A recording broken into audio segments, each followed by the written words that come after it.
আসসালামু আলাইকুম এভরিওয়ান, সবাই কেমন আছেন? আশা করি সবাই ভালো আছেন।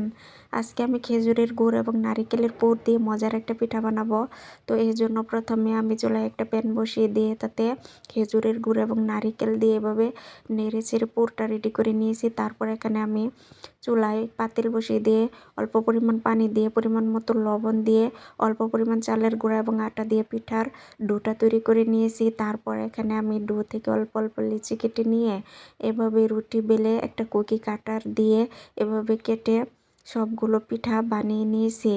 পিঠাগুলো যখন বানানো হয়ে যাবে তখন আমি রাইস কুকারের স্টিমারে দিয়ে সবগুলো পিঠা ঢাকনা দিয়ে ঢেকে স্টিম করে নিয়েছি। ট্রাস্ট মে, খেজুরের গুড় আর নারিকেলের পুরে ভরা এই পিঠাটা খেতে কিন্তু দারুণ লাগে। অতিথি আপ্যায়ন বা এক কাপ চায়ের সাথে কিন্তু এই পিঠাটার কোনো জুড়ি নেই।